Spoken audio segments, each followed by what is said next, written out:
Sir నమస్తే అండి. మరి ఈ రోజున మెగా డిఎస్సి అంట పేరుతో కూటమి ప్రభుత్వం అందరం నిరుద్యోగ పట్ల దగా డిఎస్సి చేశారు. అసలు వాళ్ళ ఆశల పట్ల మొత్తం నిరాశలు చేశారు కూటమి ప్రభుత్వ నాయకులు. అసలు రిజర్వేషన్ విషయాన్ని కూడా హార్జెంట్లుగా నడపలేదు. ఎన్నడూ లేని విధంగా ఈరోజు మెగా డిఎస్సీలు అవకతవకలు జరిగినాయని చెప్పి వైసీపీ నాయకులు మాట్లాడుతున్నారు. ఏంటి అసలు ఎలా? ఎంత పచ్చి అబద్ధం అండి. మెగా డిఎస్సీ గురించి మాట్లాడేటువంటి వాళ్ళు మాట్లాడే మాట హాస్యాస్పదంగా ఉంది. నారా లోకేష్ గారు విద్యాశాఖ మంత్రిగా అయిన తర్వాత డిఎస్సీ అంటే దానికే కొత్త రూపు తీసుకొచ్చి నిరుద్యోగులైనటువంటి వ్యక్తులు గర్వంగా తలెత్తి తిరిగే విధంగా పారదర్శకత పాటించారు. వాళ్ళు ఏంటంటే మేము ఉండగా మెగా డిఎస్సీ చేయలేకపోయాం, నారా లోకేష్ గారు చేస్తున్నారు కాబట్టి ఆ క్రెడిట్ ఆ మహాకూటమికి వచ్చింది అన్నటువంటి దుర్బుద్ధితో తప్పనిచ్చి మొన్న కానీ అక్కడ కర్నూలులోనో ఎక్కడో కానీ రాజశేఖర రెడ్డి గారి విగ్రహం వాళ్ళే పగలగొట్టి వాళ్ళే పబ్లిసిటీ చేసినట్టుగా ఉంటుంది. మెగా డిఎస్సీ గురించి మాట్లాడే అధికారం వాళ్ళకి ఎక్కడదండి చెప్పండి. ఇవాళ రాష్ట్రం మొత్తం మీద కూడా పెట్టుబడులు ప్రవాహంగా తీసుకొస్తున్నటువంటి జగన్మోహన్ రెడ్డి గారు తిడుతున్నారు. నారా లోకేష్ గారు కానీ, పవన్ కళ్యాణ్ గారు కానీ, చంద్రబాబు నాయుడు గారు కానీ, నరేంద్ర మోడీ గారి నాయకత్వాన్ని కానీ రాష్ట్రంలో తెలుగుదేశం ప్రభుత్వం అధికారంలోకి వచ్చిన తర్వాత పరిపాలన అనేది ఏ విధంగా ఉన్నదన్న విషయం అందరికీ తెలుసు, మీడియాకి, ప్రజలకు, ప్రభుత్వానికి. అంతేకాని వాళ్ళ కన్నువింపు కలగాలన్నటువంటి ఉద్దేశంతో ప్రజలు వాళ్ళ మీద తిరుగుబాటు చేసే రోజు దగ్గరకు వచ్చింది. అంటే ఈ రోజున డిఎస్సీ అభ్యర్థులు కూడా జగన్మోహన్ రెడ్డి గారు కలిసి మాట్లాడుతూ మాకు మొత్తం కూటమి ప్రభుత్వం ఏమీ చేయలేదు, మాకు మొత్తం దగా డిఎస్సీ చేశారు కూటమి ప్రభుత్వం, నిరుద్యోగ ఓట్ల సరైన అవగాహన లేదు కూటమి ప్రభుత్వ నాయకులకి అంటున్నారు. ఇద్దరు ముగ్గురు తీసుకెళ్లి హాస్యాస్పదంగా ఉంది. వాళ్ళు ముఖ్యమంత్రులుగా ఉన్నప్పుడు జగన్మోహన్ రెడ్డి గారు సామంత రాజ్యాలకు రాజులు పెట్టినట్టు కాదు కానీ ఎవరో ఇద్దరు ముగ్గురు ఉంటారు కదా పబ్లిసిటీ కోసం బురదలటానికి అని చెప్పి ప్రతిపక్షాన్ని మెప్పు పొందించడం అనేది ఈ దేశంలో పంచభూతాల సవాళ్ళు కూడా కాదు. ఎన్నన్నా చేయండి, ఏదో ఇద్దరు ముగ్గురు తీసుకొస్తారు, వాళ్ళతో మాట్లాడిస్తుంటారు. ఇంకేముంది ప్రభుత్వం మీద మహాకూటమి మీద వ్యతిరేకత వచ్చేసిందని చెప్పేసి ఒక సోషల్ మీడియాలో విశృంఖలంగా ఇష్టం వచ్చినట్టు రాసేస్తారనమాట. అది దాన్ని పట్టించుకోవాల్సినంత అవసరం లేదు. అంటే ఈ రోజున పేపర్ లీకేజ్ చేశారు. చంద్రబాబు నాయుడు గారు 44 సంవత్సరాల అనుభవం ఉన్న వ్యక్తి ఈ రోజున ఈ విధంగా చేస్తున్న సిగ్గు లేదా చంద్రబాబు అని చెప్పి కూడా మాట్లాడుతున్నారు. చంద్రబాబు నాయుడు గారి గురించి మాట్లాడడానికి లేదులేండి. నుంచి వాస్తవంగా అనేక సందర్భాల్లో చంద్రబాబు నాయుడు గారిని విమర్శించినటువంటి వ్యక్తులు ఇవాళ చంద్రబాబు నాయుడు గారి గొప్పతనం గురించి పొగడుతున్నారు. చంద్రబాబు నాయుడు గారితో పోటీ పడి అలిపిరి టోల్గేట్ దగ్గర నుంచి శ్రీవారి పాదాల వరకు నడిచేస్తారు, మిగతా వాళ్ళు నడిచేస్తారని చెప్పానండి. 73 సంవత్సరాల వయసులో కూడా నవ యువకుడుగా ఈ రాష్ట్రాన్ని పరిపాలన చేస్తున్నాడు. ఈ రకంగా గ్రీష్మతాపంలో చిన్న వయసులో ఉన్నటువంటి వాళ్ళు కూడా ఇళ్ల నుంచి బయటికి రావాలని భయపడే పరిస్థితి వస్తుంది.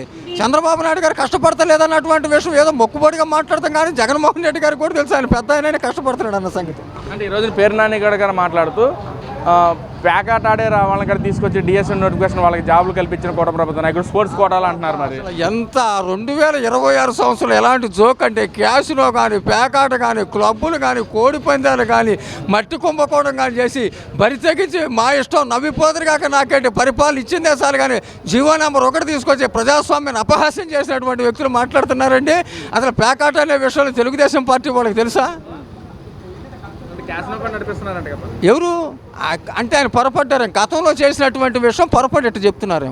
అది అంటే ఏంటి ఎలా చూడొచ్చు అంటే పక్కన కుటుంబ ప్రభుత్వ నాయకులు డిఎస్సీలు ఎలాంటి అవకతవకలు జరగలేదని చెప్పి మాట్లాడుతుంటే ఇటు వైసీపీ నాయకులు వాళ్ళందరికీ నీరు గారే విధంగా చాలా జరిగింది, అవకతవకలు జరిగినవి, పారదర్శకతంగా జరగలేదని చెప్పి మాట్లాడుతున్నారు. ఎంతవరకు కరెక్ట్ అంటారు? టెక్నాలజీ పెరిగిన తర్వాత కొంతమంది ఏంటంటే నిజం గడప దాటం ముందు అబద్ధం ఊరు దాటిపోయిందని చెప్పి పురాతన కాలం నుంచి ఒక సాంప్రదాయం ఉంది.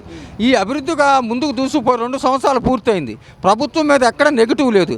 ఇలాంటి సందర్భంలో కూడా ఇలాంటి చేసి మావిగన్ చెప్పి బందర్ రాజధాని అని చెప్పి మామిడికాయల రాజధాని నూజివీడు అని చెప్పి మళ్ళీ జనంలో భయాందోళన సృష్టించేసేసి ఈ అభివృద్ధి జరగకుండా చేయడం కోసం వేసే ఎత్తు కానీ అసలు డిఎస్సీ అనే విషయాన్ని కొత్త రూపు తెచ్చినటువంటిదే తెలుగుదేశం మహాకూటమి ప్రభుత్వం. అనేక మంది విద్యార్థులు కూడా గర్వంగా తలెత్తిరుగుతున్నారు. ఆనాడు హైటెక్ సిటీ కట్టిన తర్వాత దేశ విదేశాలు అనేక మంది వెళ్ళి చదువుకొని మేము ఉన్నత స్థానంలో ఉన్నాం, 1-2 లక్షల రూపాయలు జీతం అని చెబుతున్నారండి. కర్ణాటక రాష్ట్రంలో బెంగళూరులో ఉన్నటువంటి ఐటీని తీసుకొచ్చింది ఎవరండి? ఆనాడు చంద్రబాబు నాయుడు గారు కదండి. ఇవాళ మాట్లాడే వాళ్ళు కంప్యూటర్ దగ్గర కూర్చొని మాట్లాడే విమర్శలు చేస్తున్నారు. చంద్రబాబు నాయుడు గారు కృషి ఫలితమే కదా ఇవాళ 1,00,000 రూపాయలు పలుకుంది. హైటెక్ సిటీ మాదాపూర్లో 350 కోట్లు పలుకుతుంది. ఈ 350 కోట్ల రూపాయలు వాళ్ళు తీసుకుంటున్నారా లేకపోతే తిరుపతి దేవస్థానం గుళ్ళో వేస్తున్నారా? అంటే సార్ గతంలో మనం చూసుకున్నట్లయితే మెగా డిఎస్సీ అంటే ఇస్తాను అని చెప్పాడు జగన్మోహన్ రెడ్డి గారు. మరి అలా నోటిఫికేషన్ కూడా రిలీజ్ చేయకుండా ఈ రోజున మెగా డిఎస్సీ అంటే 16,000 పోస్టులు కల్పిస్తూ నిరుద్యోగ యువత పట్ల జాబులు కల్పించిన ప్రభుత్వం మీద బురద జల్లే రాజకీయాలు చేయడం ఎంతవరకు కరెక్ట్ అంటారు? ఇక నేను ఒకటి చెప్తున్నానండి, ఇంకా ఈ 3 సంవత్సరాలు వందల కొద్ది పుకార్లు పుట్టిస్తారు. మనం చూశారు కదా, రాజశేఖర రెడ్డి గారు విగ్రహం పగలగొట్టింది ఎవరు, 24 గంటల్లో మళ్ళీ పట్టుకున్నారు కదా. దానికేం సమాధానం చెప్తారు చెప్పండి? ఈ మహాకూటంలో ఉన్నటువంటి ప్రజలు ఎవరి మీద కక్ష సాధింపు చేయాలి, భవిష్యత్తు గురించి ఆలోచిస్తారు. చంద్రబాబు నాయుడు గారు కానీ, పవన్ కళ్యాణ్ గారు కానీ, నరేంద్ర మోడీ గారు. ఇవాళ ఏదో జరిగింది, ఒక సింహానికి ఒక లేడీకి పోటీ పడిందంట. ఈ సింహం అంట లేడీ అడిగిందంట, నేను అడగే రాజునే, నువ్వు నాకు ఎందుకు దొరకలేదు, భుక్తి కోసం నువ్వు, భవిష్యత్తు కోసం నేను పరిగెత్తున్నాను.